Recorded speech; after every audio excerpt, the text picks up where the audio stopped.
आप लोग comment box में करेंगे। और अंत में हमें भी बताइए कि 30 में से आप लोगों ने इस प्रीवियस ईयर पेपर के कितने क्वेश्चन को सही तरीके से सॉल्व किया, आंसर आपने कितने सही किए, ये आपको अब कमेंट करके ज़रूर बताना है। तो क्वेश्चन जैसे हम पढ़ते हैं, वीडियो पॉज कीजिए, आंसर को सोचिए और कमेंट कीजिए, इसके बाद वीडियो को प्ले कीजिए। तो भाषा के अर्जन और विकास के लिए सर्वाधिक संवेदनशील अवधि कौन सी होती है? जन्म पूर्व अवधि, प्रारंभिक बाल्यावस्था, मध्य बाल्यावस्था या किशोरावस्था? तो राइट ऑप्शन यहाँ हो जाएगा प्रारंभिक बाल्यावस्था। जी हाँ, भाषा के अर्जन और विकास के लिए सर्वाधिक संवेदनशील जो अवधि होती है वो प्रारंभिक बाल्यावस्था होती है। अर्ली चाइल्डहुड जिसे बोलते हैं, इस अवस्था में बच्चा जो है लगभग दोस्तों एक दिन में 25 से लेके 50 शब्दों तक जो है सीख सकता है। जी हाँ, प्रारंभिक बाल्यावस्था में बच्चा जो है कितने शब्दों को सीखता है? तो एक दिन में दोस्तों 25 से लेके 50 शब्द जो है बच्चा सीख पाता है। सर्वाधिक संवेदनशील अवधि होती, क्योंकि यहाँ पर अगर आप बच्चों को शुद्ध सही तरीके से सिखाते हैं भाषा के दृष्टि से, बच्चा यहीं से सीखता है कि कैसे कितना अच्छा तरीके से वह पढ़ पाता है। अगला दूसरा प्रश्न पूछा गया था कि निम्नलिखित में से कौन सी लॉरेंस कोहल वर्ग के द्वारा प्रस्तावित नैतिक विकास की एक अवस्था है? प्रसुप्ति अवस्था, सामाजिक अनुबंध अभिविन्यास, मूल संक्रियात्मक अवस्था, उद्योग बनाम अधीनता अवस्था की बात करेंगे। तो लॉरेंस कोहल वर्ग के द्वारा प्रस्तावित नैतिक विकास की एक अवस्था है और वह अवस्था हमारी कहलाती सामाजिक अनुबंध अभिविन्यास। Second option is the right answer. Lawrence Kohlberg के नैतिक विकास के टोटल जो अवस्थाओं की बात करें, टोटल 6 अवस्थाएं हैं। प्रत्येक जो है आपके दो अवस्थाओं को एक साथ रखकर जो है 3 स्तरों में बांटा गया है। 6 अवस्थाओं में से पहली अवस्था होती है प्री कन्वेंशन स्तर होता है, जिसमें पहला होता है आज्ञा एवं दंड की अवस्था, दूसरा होता है अहंकार। आज्ञा दंड की अवस्था है या अहंकार है तो प्री कन्वेंशन स्तर पे करना है। दूसरा आपका होता है लॉरेंस कोहल वर्ग का कन्वेंशन स्तर, जिसमें एक पहला आता है प्रशंसा की अवस्था। अगर प्रशंसा की कहीं ना कहीं बात की जा रही है तो वह हमारी लॉरेंस कोहल वर्ग की जो आपकी द्वितीय कन्वेंशन स्तर इसमें आता है। और प्रशंसा के बाद दूसरा आता है सामाजिक व्यवस्था के प्रति सम्मान की अवस्था। जहाँ पे टॉपिक आए या शब्द दोहराया जाए कि सामाजिक व्यवस्था के प्रति सम्मान की अवस्था है तो कन्वेंशन स्तर करना है। और तीसरा आपका कहलाता है पोस्ट कन्वेंशन स्तर। इसमें पहला आता है सामाजिक अनुबंध अभिविन्यास और चौथा होता है विवेक की अवस्था। तो ये लॉरेंस कोहल वर्ग की 6 अवस्थाएं हैं जो दो अवस्थाओं में विभाजित किया गया है। इसके बाद अगला तीसरा प्रश्न है, कक्षा में परिचर्चा के दौरान एक शिक्षक प्रायः लड़कियों की तुलना में लड़कों पर अधिक ध्यान देता है, यह किसका उदाहरण है? तो जहाँ पे लड़का लड़की की तुलना की जाए तो आप सभी लोग जानते हैं उसका राइट आंसर हमारा क्या हो सकता है? जेंडर पक्षपात की बात करते हैं। तो नो डाउट सभी लोग ये जान चुके होंगे। अगला प्रश्न देखिएगा दोस्तों, बच्चों में जेंडर रूढ़वादिता एवं जेंडर भूमिका अनुरूपता को कम करने के लिए निम्नलिखित में से कौन सी पद्धति प्रभावशाली होती? देखिए समझिएगा, बच्चों में जो जेंडर रूढ़वादिता है, जेंडर की जो भूमिका है उसके अनुरूपता को कम करना है तो कौन सी पद्धति प्रभावशाली हो सकती है? इसके लिए दोस्तों पद्धति हमारी जेंडर पक्षपात के बारे में परिचर्चा करना, क्योंकि लैंगिक भेदभाव को दूर करने के लिए कक्षा में इस विषय पर परिचर्चा करने से क्या होता है? बच्चों को समाज में जो फैली भ्रांतियां हैं उसे अस्वीकार कर सभी के प्रति सम्मान दृष्टिकोण विकसित करने की आसानी हो सकती है। तो जेंडर पक्षपात के बारे में परिचर्चा करना सबसे बेहतर ऑप्शंस हो जाएगा। अगला प्रश्न देखिएगा, ध्यानपूर्वक समझिएगा और फीडबैक कीजिएगा कि निम्नलिखित में से किस मनोवैज्ञानिक ने बच्चों को ज्ञान के सक्रिय जिज्ञासु के रूप में देखते हुए उनके चिंतन पर सामाजिक एवं सांस्कृतिक विषय वस्तुओं के प्रभाव को महत्व देते हैं? देखिए, जो मनोवैज्ञानिक बच्चों को ज्ञान को सक्रिय जिज्ञासा, अब देखिए यहाँ पे आप देखना ज्ञान के सक्रिय जिज्ञासु जहाँ भी आप देखेगा किसी भी प्रश्न पर देखिएगा आपको आंख बंद करके लेवाइगोस्की के ऑप्शंस पे कर देना है। जी हाँ दोस्तों, बच्चे को ज्ञान के सक्रिय जिज्ञासु के रूप में देखते हुए उनके चिंतन पर सामाजिक और सांस्कृतिक विषय वस्तुओं को प्रभाव महत्व अगर देता है तो और कोई नहीं, आपके मनोवैज्ञानिक लेवाइगोस्की की बात कर रहे हैं। तो यहाँ पे आपको जो बी ऑप्शन दिया गया है वह हमारा सही हो जाएगा। आई होप सभी लोग समझ गए हैं। इसके बाद बात करेंगे आपके अगले प्रश्न की।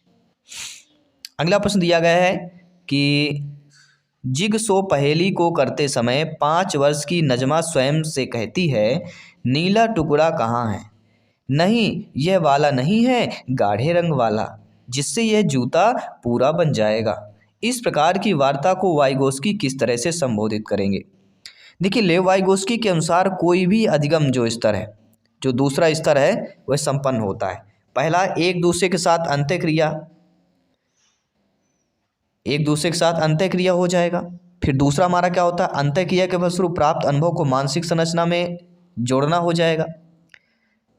तो ये हमारा क्या हो जाएगा, व्यक्तिगत वार्ता कहला जाएगी। क्या होगा दोस्तों, व्यक्तिगत, क्योंकि यहाँ पे डायरेक्टली दिया गया है, नजमा स्वयं से कहती है। यहीं पे हमारा उत्तर दिया गया है, स्वयं से कहना, इसको क्या हम कह सकते हैं, व्यक्तिगत वार्ता ही कह सकते हैं, स्वयं से बातें करना। ठीक है, तो इसमें क्वेश्चन पे ही आंसर हमारा दिया गया था, केवल हमें अपने मनोबल से, अपने स्मृति से उस आंसर को पहचानना था। अगला प्रश्न देखिएगा, बच्चे को संकेत देना तथा आवश्यकता पड़ने पर सहयोग प्रदान करना निम्नलिखित में से किसका उदाहरण है। देखिए संकेत देना, आवश्यकता पड़ने पर उसे सहयोग भी प्रदान करना, तो संकेत देना और सहयोग भी प्रदान करना, ये क्या हो जाएगा, हमारा पाठ या ढांचा कहला जाएगा। इस पर भी लेव वाइगोस्की के अनुसार छात्र के संज्ञानात्मक विकास के लिए एक अध्यापक अनुभवी सहयोगी या सहयोग की आवश्यकता पड़ती है, जिसे हम पाठ या ढांचा कहते हैं, जिसके हम स्कैफोल्डिंग कहते हैं। अगर आपका यहाँ पे लिखा होता स्कैफोल्डिंग तो आप लोग कर लेते हैं, इंग्लिश में आप लोग ज़्यादा जानते हैं। स्कैफोल्डिंग का मतलब ही होता है पाठ या ढांचा। पाठ या ढांचा आ जाए चाहे स्कैफोल्डिंग आए, एक ही चीज़ है। ठीक है, तो इन दोनों चीज़ों को समझ गए आप सभी लोग। बात करेंगे अगले प्रश्न की। बहुत अच्छा प्रश्न पूछा गया था कि निम्नलिखित व्यवहारों में से कौन सा जीन पियाजे जी के द्वारा प्रस्तावित मूल संक्रियात्मक अवस्था को विशेषित करता है। यहाँ पे सभी कमेंट कीजिएगा, प्रत्येक मेरे प्यारे प्यारे भाइयों के, प्यारी प्यारी बहनें, गृहिणी जिनका सपना है सीटेट एग्जाम को क्रैक करना, सीटेट एग्जाम को क्वालिफाइड करना, सभी का वेलकम, अभिनंदन है। जयसवाल सर आप सभी का अभिनंदन, स्वागत कर रहे हैं। दोस्तों आप सभी लोग ज्ञानी सर व्याख्याता लोग हैं, सभी लोग ध्यानपूर्वक कमेंट कीजिए, समझिए और फीडबैक कीजिए कि निम्नलिखित व्यवहारों में से कौन सा जीन पियाजे जी के द्वारा प्रस्तावित मूल संक्रियात्मक अवस्था को विशेषित करता है। देखिए प्रश्न जिसने जो समझ जाता है उत्तर को भी समझ जाता है। अब यहाँ पे जीन पियाजे जी का जिक्र हुआ है। जीन पियाजे जी की अवस्था जो है तृतीय अवस्था मूल संक्रियात्मक अवस्था, जो 7 से लेकर 11 अवस्था की अवस्था है, उस अवस्था को लेकर यहाँ पे विशेषित पूछा गया है। तो उस अवस्था को ध्यान में रखें तो इसमें क्या होता है, संरक्षण और कक्षा में समावेशन, क्योंकि बच्चा 7 से लेकर 11 अवस्था की अवस्था में होता है, पूर्व बाल्यावस्था की श्रेणी पर होता है। तो इसमें जो है संरक्षण और कक्षा समावेशन जो है विशेषित होगा।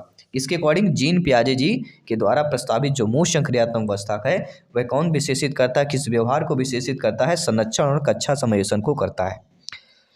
क्योंकि इस अवस्था में बालकों द्वारा जो है 3 मानसिक निपुणताएं हासिल कर ली जाती हैं, और 3 वह मानसिक निपुणता कौन सी है।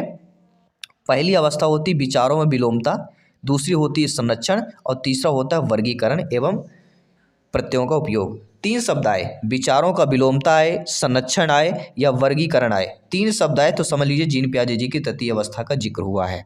आइए बात करते हैं अगले प्रश्न की। दोस्तों बच्चों के संज्ञानात्मक विकास के संदर्भ में निम्नलिखित में से कौन सी पियाजे जी की संरचना है। तो सभी लोग जानते हैं जब भी पियाजे जी की संरचना की बात की जाती है, स्कीमा की बात की जाती है। ठीक है, संवेदी पेशी अवस्था, सेंसर मोटर अवस्था की बात करेंगे, जन्म से लेकर 2 वर्ष तक की अवस्था होती है, और इसी अवस्था की 6 अवस्था है। जी हाँ दोस्तों, जो आपका सेंसरी मोटर स्टेज है इसको 6 अवस्था कहा गया है।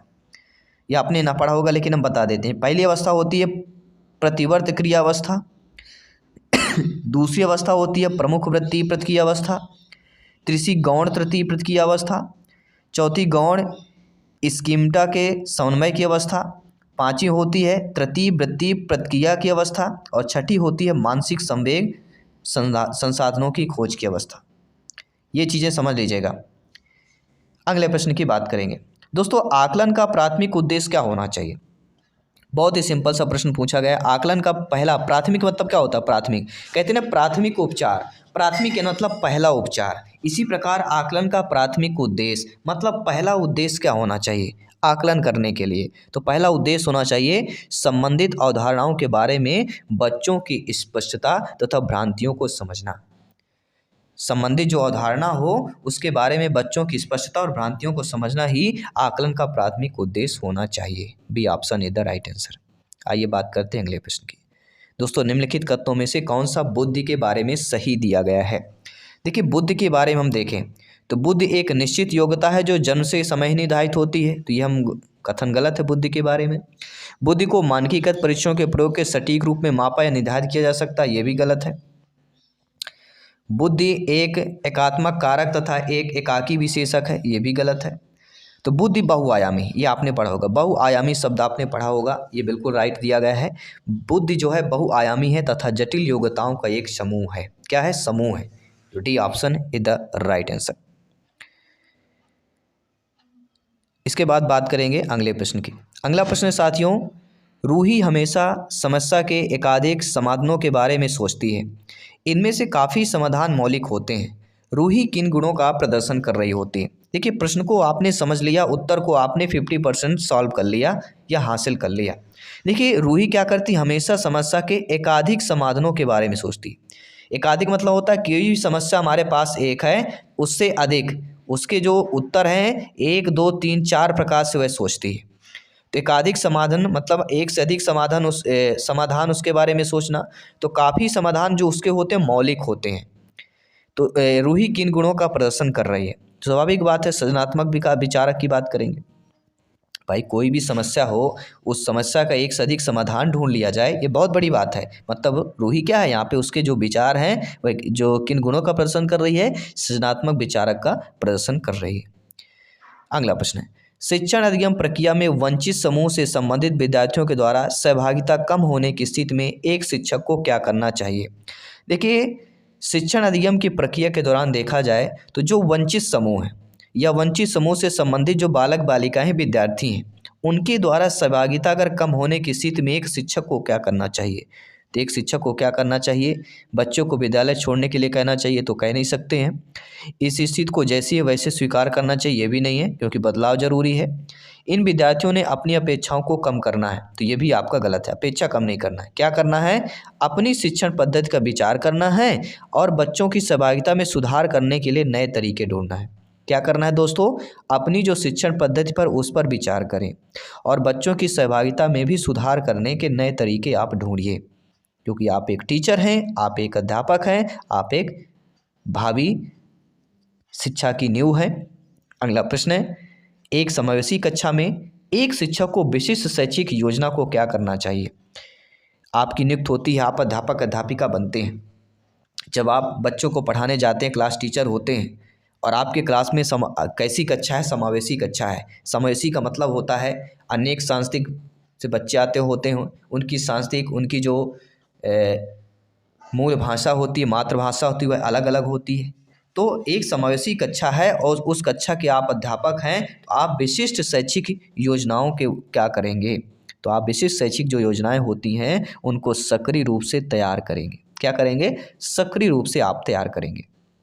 अगला है, पठन वैफल्य बच्चों के प्राथमिक लक्षण क्या होते हैं? तो पढ़ने में विफलता होना बच्चों के प्राथमिक लक्षण क्या हो सकता है? इसके लिए प्राथमिक लक्षण होता है धारा प्रवाह पढ़ने की अक्षमता। पठन वैफल्य को क्या बोला जाता है? डिसलेक्सिया। जी हाँ, पठन वैफल्य को डिसलेक्सिया बोला जाता है। अर्थात डिसलेक्सिया बच्चों के प्राथमिक लक्षण क्या होते हैं, या डिसलेक्सिया से ग्रसित बच्चों में धारा प्रवाह या पाठ पढ़ने की अक्षमता होती है। धारा प्रवाह को क्या बोलते हैं? पाठ पढ़ने की अक्षमता या धारा प्रवाह। तो दोनों चीज़ें एक है, घबराना नहीं है। कोई भी डाउट हो बेफिक्र कमेंट कर सकते हैं। दोस्तों, शिक्षा का अधिकार अधिनियम आरटी एक्ट 2009 में उल्लेख की गई समावेशी शिक्षा, इसकी अवधारणा निम्नलिखित में से किस पर आधारित है? तो जो समावेशी शिक्षा है आरटी एक्ट 2009 जो किस पर आधारित है आपके? तो ये दोस्तों आपके मुख्यतः जो है व्यावसायिक शिक्षा उपलब्ध करा करके अशक्त बच्चों को मुख्य धारा में शामिल करना। क्या करना है? शिक्षा का अधिकार अधिनियम 2009 के अनुसार 6 से लेकर 14 वर्ष तक के बच्चों को कक्षा 1 से लेकर 8 तक की निःशुल्क शिक्षा का अधिकार प्राप्त है। तो शिक्षा प्राप्त करने से जो अशक्त बच्चे हैं उनको मुख्य धारा में शामिल कराया जा सके। अगला प्रश्न है, संरचनावादी ढांचे में अधिगम प्राथमिक रूप से क्या होता है? तो जो संरचनावादी ढांचे होते हैं उनमें जो अधिगम होता है वह प्राथमिक रूप से अवबोधन की प्रक्रिया पर केंद्रित होता है। किसका होता है? संरचनावादी ढांचे में अधिगम की जो प्राथमिक रूप से क्या होता है? अवबोधन की प्रक्रिया पर केंद्रित होता है। अगला प्रश्न है, अनेक घटनाओं के बारे में बच्चों के द्वारा बनाए गए सहभाजानुभूत या कह सकते हैं सहजानुभूत सिद्धांतों के संदर्भ में एक शिक्षिका को क्या करना चाहिए? देखिए, अनेक घटनाओं के बारे में बच्चों के द्वारा जो बनाए गए सहजानुभूत सिद्धांतों के संदर्भ में एक शिक्षिका हैं, उनको क्या करना चाहिए? तो एक शिक्षिका है, उनको क्या करना चाहिए? प्रतिकूल प्रमाण एवं उदाहरणों को प्रस्तुत करके बच्चों के इन सिद्धांतों को चुनौती देनी चाहिए। D option is the right answer. क्योंकि आप सभी लोग जानते हैं, सहजानुभूत सिद्धांत के अनुसार यह माना गया है कि किसी विषय को 100 उदाहरण पढ़ाने के से बच्चों को उस विषय के बारे में आसानी समझ में। 100 उदाहरण मतलब उदाहरण सहित पढ़ाना। कोई भी टॉपिक पढ़ा रहे हैं उस पर उदाहरण भी साथ में बताते जाइए, ठीक है? क्योंकि इसलिए इसे ही सहजानुभूत सिद्धांत कहते हैं।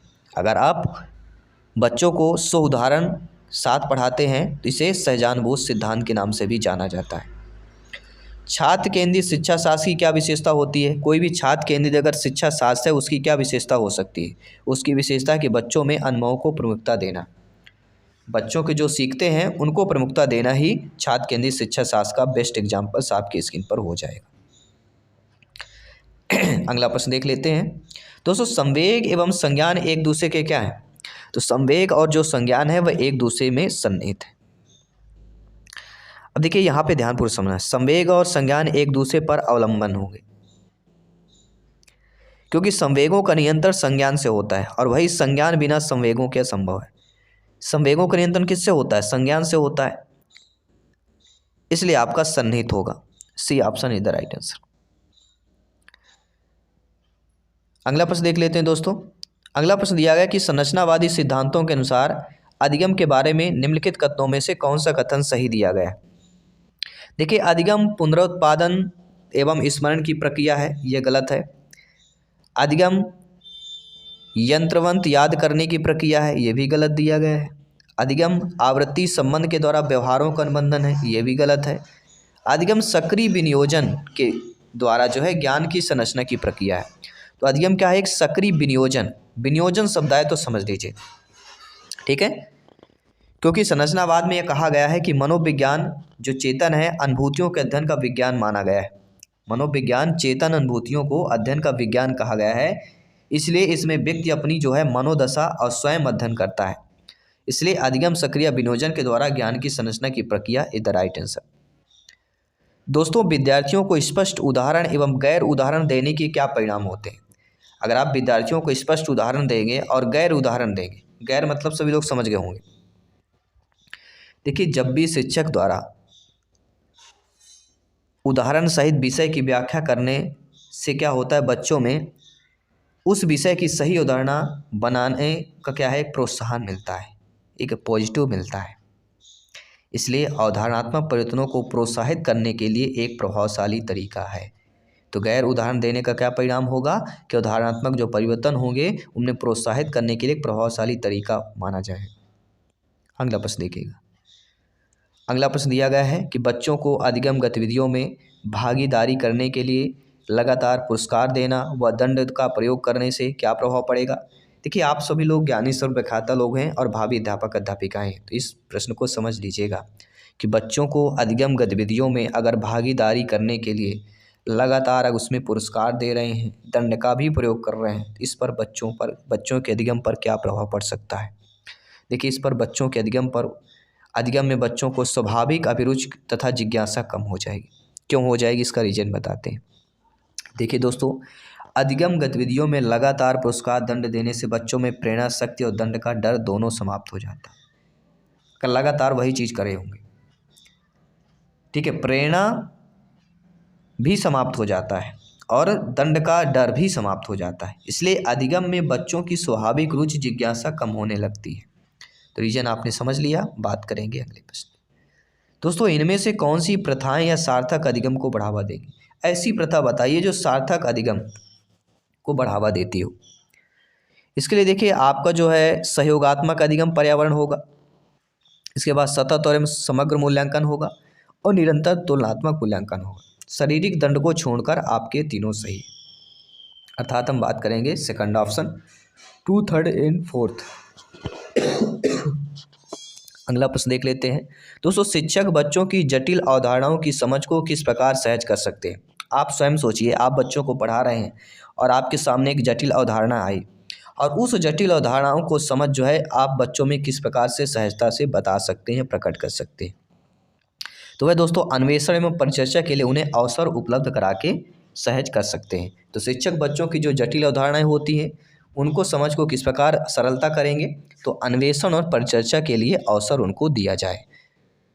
अगला प्रश्न देखिएगा दोस्तों, एक प्राथमिक विद्यालय की अध्यापिका बच्चों को एक प्रभावशाली समस्या समाधानकर्ता बनने के लिए किस प्रकार से प्रोत्साहित कर सकती है।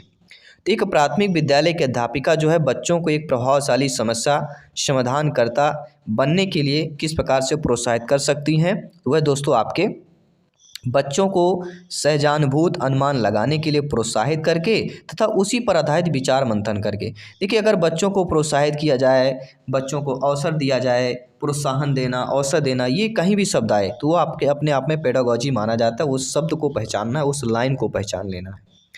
अगला है, निम्नलिखित अवधि में किसमें शारीरिक वृद्धि एवं विकास तीव्र गति से घटित होता है। देखिए, शारीरिक विकास और वृद्धि की बात करें, वो भी तीव्र गति से घटना की बात करें तो वह शैशवावस्था से लेकर प्रारंभिक बाल्यावस्था में होता है। इसमें जो है शारीरिक विकास अत्यधिक तीव्र गति से घटित होता है। अगला प्रश्न है, निम्नलिखित में से कौन से विकास का सिद्धांत नहीं है। देखिए, विकास जीवन पर्यंत होता है, ये भी सही बात है। विकास परिवर्त होता है, ये भी सही बात है। विकास आनुवंशिक एवं पर्यावरण दोनों के प्रभावित होता है, ये भी सही बात है। लेकिन विकास सार्वभौमिक है तथा सांस्कृतिक संदर्भ इसे प्रभावित नहीं करता। ये देखिए, विकास सार्वभौमिक की बात कर रहे हैं लेकिन ये सांस्कृतिक संदर्भ को प्रभावित नहीं करता, यह गलत है, क्योंकि विकास जीवन पर्यंत चलता रहता है। विकास एक सतत चलने वाली प्रक्रिया है, समय समय पर परिवर्तित भी होती रहती है। इसलिए आनुवंशिकता पर्यावरण दोनों ही विकास की प्रक्रिया को प्रभावित करते हैं। सार्वभौमिक प्रक्रिया है जिसे सांस्कृतिक संदर्भ भी प्रभावित करते हैं। सार्वभौमिक प्रक्रिया है लेकिन सांस्कृतिक संदर्भ भी प्रभावित करेगा, और ऑप्शन कर रहा है नहीं कर रहा है, इसलिए यह सिद्धांत नहीं होगा। Option number D is the right answer. अगला है, व्यक्तित्व विभिन्नताओं का प्राथमिक कारण क्या होता है। हमारे और आप में जो विभिन्नताएं पाई जाती हैं उसमें प्राथमिक जो कारण होता है वह होता है आनुवंशिकता एवं पर्यावरण के बीच जटिल जो पारस्परिक क्रिया होती है। हमारे और आप में जो विभिन्नताएं पाई जाती हैं उसका प्राथमिक यानी पहला कारण क्या है, आनुवंशिकता एवं पर्यावरण के बीच जटिल पारस्परिक क्रिया। और तीसरा प्रश्न है अंतिम इस पेपर का, कि निम्नलिखित में से कौन सा द्वितीयक समाजीकरण की एजेंसी का उदाहरण है। देखिए, द्वितीयक समाजीकरण एजेंसी का उदाहरण हमारा होगा विद्यालय और मीडिया। या किसी भी बालक के लिए परिवार, आस पड़ोस, मीडिया समाजीकरण की प्राथमिक संस्था होती है। समाजीकरण की प्राथमिक संस्था कौन होता है, बालक का परिवार, आस पड़ोस और मीडिया, ये समाजीकरण की प्राथमिक अवस्था होगी। और विद्यालय हमारा कौन सा होता है, वह द्वितीयक अवस्था में होता है। तो ये दोनों चीज़ों को समझ लेना है। और आई होप सभी लोग 30 में से कितना स्कोर किया आपने, ये भी आपको कमेंट करके बताना है। और सारे प्रीवियस पेपर हम करने वाले हैं, इस टीटी फैमिली से जुड़ जाइएगा, प्रिपरेशन को बेहतर कीजिएगा और इस बार सीटेट एग्ज़ाम को फतेह कीजिएगा। मैं आपके साथ जयसवाल सर, मिलता हूँ आपकी अगली क्लास पर, अगले पेपर पर। सभी मित्रों